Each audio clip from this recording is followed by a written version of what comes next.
Je m'appelle Joe Katz et je suis né à Bruxelles en 1961 de parents réfugiés politiques hongrois.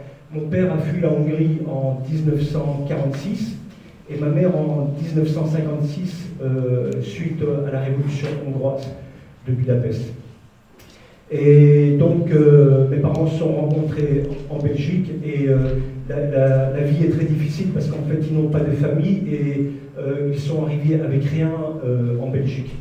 Et donc je nais le 10 août 1961 et la vie est terriblement compliquée et donc ils envisagent de rejoindre ma famille qui est partie au Canada pour être entouré et pour avoir de la famille autour d'eux. Donc, dans ce but-là, ils m'ont envoyé chez mes parents maternels et chez mon oncle en Ontario, et ils ont une plantation de tabac. Et pour moi, le Canada, ça va être la découverte des grands espaces.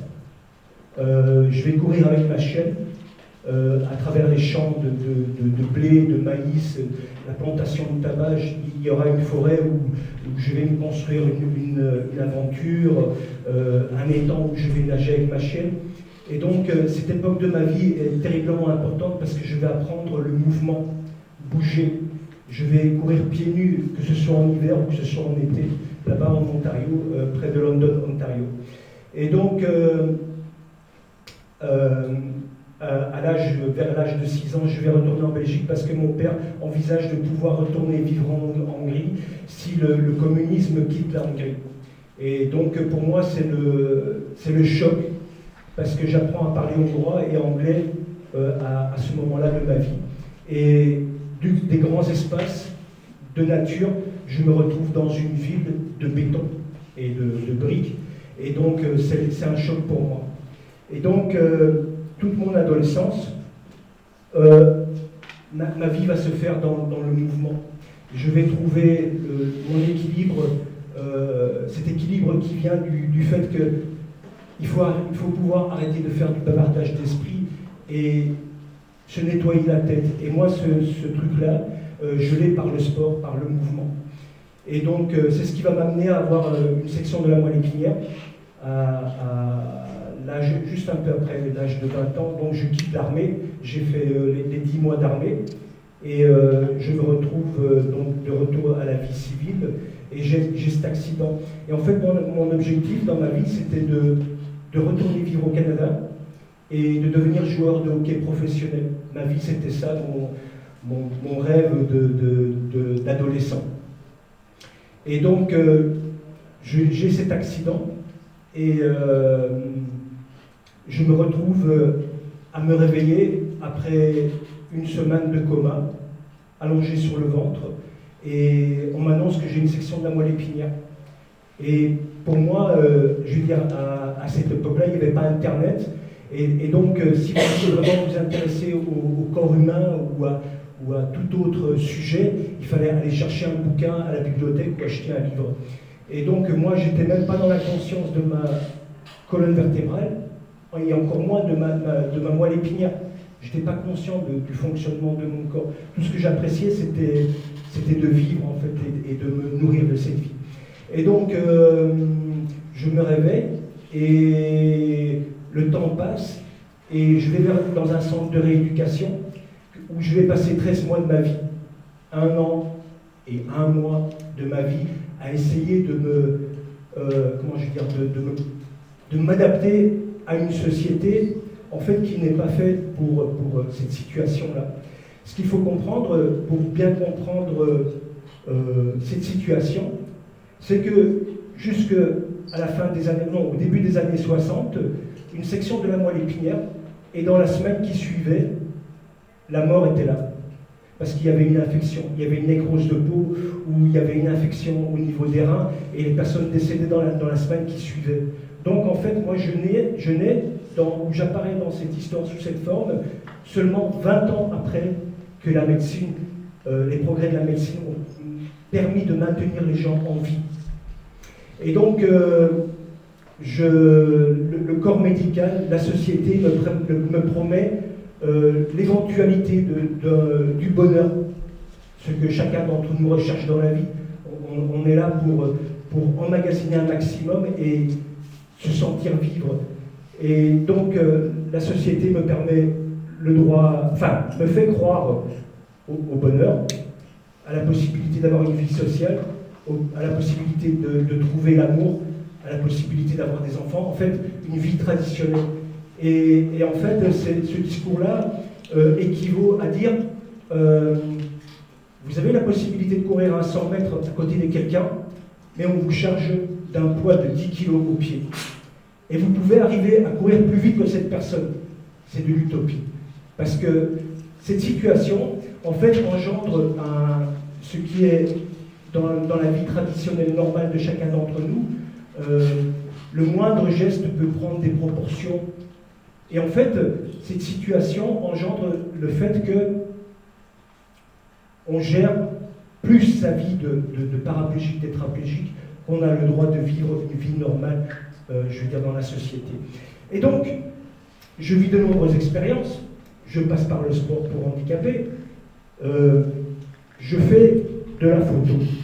Voilà, je m'inscris dans une école de photo. Et donc, parce que j'ai besoin d'être confronté à la société en dehors du monde des handicapés. Parce que pour moi, par exemple, ce que j'aime bien à Menton, c'est le fait de ne pas voir de gens en fauteuil. Parce que j'ai une image qui m'est reflétée, en fait. Reflétée. Et donc, à Menton, où je vis depuis 26 ans, en fait, il n'y a pas de paraplégique, tétraplégique, donc je ne me vois pas. Et donc, je vais dans le monde valide et je suis 3 ans d'études de photo. Et je suis publié, exposé, il y a des photos de travaux que je fais en tant qu'étudiant qui sont exposés. Parce que, en fait, je me découvre que en fait, j'ai toujours fonctionné dans la photo. Voilà. Et donc, je fais de la photo de mode, je fais beaucoup de portraits et je m'épanouis là-dedans. Sauf que j'arrive à une conclusion, c'est que mon angle de prise de vue en photo se cantonne à celle-là. Je ne peux pas monter, je ne peux pas sauter, je ne peux pas descendre pour changer d'angle de prise de vue. Et pourtant, je rêve de photo, mais je n'en fais plus. Voilà. Donc, mon père décède en 97 d'un cancer généralisé.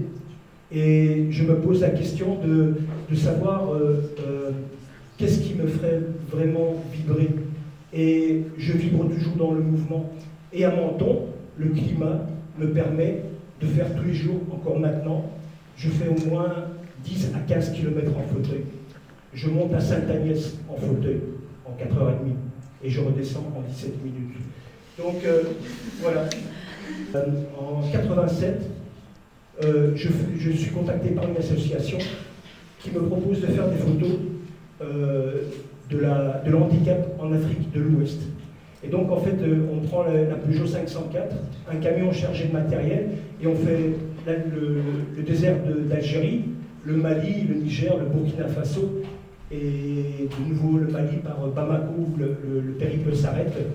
Et donc, l'histoire, c'est que là-bas, il y a beaucoup de polio. Dans les villes, il y a une sensibilisation à la vaccination, mais pas dans les campagnes. Ça fait que je me retrouve au milieu de gamins de 4-5 ans, avec des visages d'adultes, et au bout d'une semaine, après les avoir fréquentés tous les matins dans le centre de rééducation de Bamako, en fait, ils me sautent tous sur moi. Et vous avez tous ces petits corps de 4-5 ans qui me sautent dessus. Et ça a été un moment exceptionnel dans ma vie.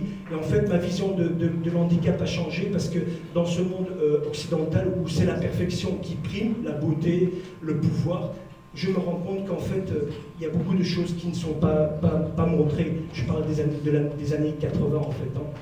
Et donc, voilà, ça va modifier ma perception de la vie. Et donc, je passe par plusieurs phases. Et à l'approche de la cinquantaine, vers l'âge de 46 ans, je me dis, mais si ma vie devait s'arrêter à ce moment-là, quelle trace j'aurais laissée? Parce qu'en fait, je n'ai pas donné la vie. Parce qu'une des traces les plus importantes, c'est perpétuer la race humaine. Et donc, comme mon handicap ne m'autorise pas à avoir d'enfants, donc j'aurais pas transmis la vie, donc j'aurais rien laissé. Et donc, en fait, je réalise que la plus belle chose que je peux faire, c'est donner du sens à cette paraplégie. Et en fait, au bout de 4 ans, ça c'est moi en Normandie, je prends le départ. Je n'ai aucune sensibilité dans mes jambes, je n'ai aucun muscle en fait. Donc, en fait, je tiens qu'avec le buste. Le matin du 10 août 2011, j'ai 49 ans. Je quitte la mairie du Havre, je marche. Et ce qui fait que je marche 9,5 km ce jour-là, c'est parce qu'il y a la presse, il y a la télévision. Moi qui comptais ne marcher qu'une journée en fait, juste pour faire un coup médiatique et pour pouvoir parler de la paraplégie, tétraplégie. Et en fait, au chauffeur, je lui demande de klaxonner à 19h30. Ce qu'il fait, je continue à marcher encore une demi-heure, et en fait, je viens de passer le cap de la cinquantaine, un moment critique dans une vie, je viens de le passer debout. J'ai passé les dernières heures de ma quarantaine debout, et ma première demi-heure de ma cinquantaine debout. Pour moi, ça a été j'ai pas senti arriver les 50 ans. Je fais, pour traverser du Havre à Menton, je vais me soulever 2 millions de fois. Et donc, je vais marcher sous des trompes d'eau devant un camping-car.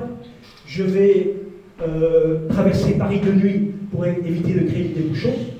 Et je vais marcher à Avignon, au sud d'Avignon, avec des vents à 100 km/h dans mon dos. Ça veut dire que mes jambes partaient et j'ai dû apprendre à contrôler mon corps dans le vide pour que mes jambes retombent en même temps.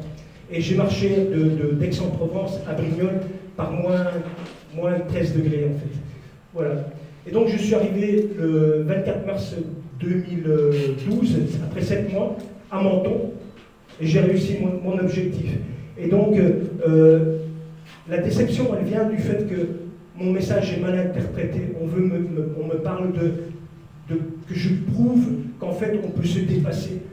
Et mon objectif n'est pas de prouver qu'on peut se dépasser. J'ai envie de parler de ces gens qui se retrouvent dans cette situation. Et c'est 5 par jour en France. Ça veut dire 1500, 1600 personnes. Voilà. Et donc, ma déception me pousse à m'attaquer au symbole de l'inaccessibilité, parce que souvent quand vous voyez le problème de l'handicap, c'est un gars en fauteuil, on met une photo en noir et blanc avec une volée d'escalier. Et là, ça c'est moi. Je monte 1665 marches de la Tour Eiffel en 9h30 minutes. Au bout de 600 marches, mon triceps, qui est tellement petit en fait, et mon avant-bras, mon épaule, en fait se contracte et ne se décontracte plus. Donc je suis dans la douleur. Et j'ai une chance que j'ai mon médecin qui est monté avec moi, et à chaque volée d'escalier, il rentrait dans mes muscles pour arriver à décontracter les muscles. Voilà.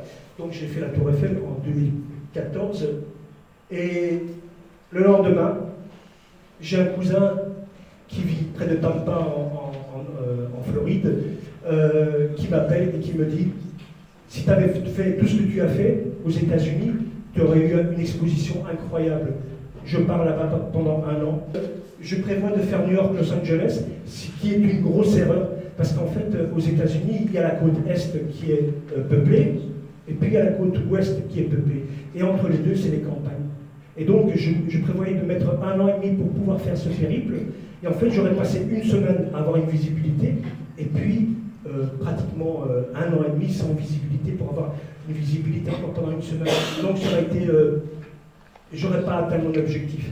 Donc aux États-Unis, j'écris Soleil de minuit, parce que quand j'avais 16 ans, en regardant le ciel couché par terre, je regardais le ciel et je voyais plein d'étoiles dans le ciel.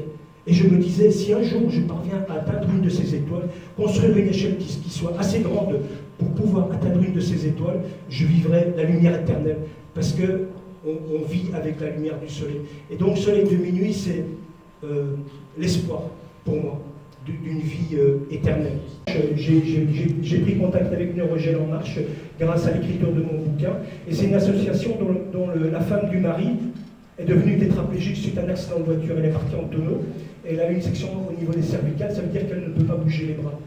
Et donc, depuis 20 ans, il recherche il récolte de l'argent pour financer des chercheurs à Milan, au Portugal et à Menton, ici à la Timone. Après 5 ans, ils feront remarcher les gens. En ponctionnant de la graisse viscérale et en enrichissant ça de PO et de cellules souches.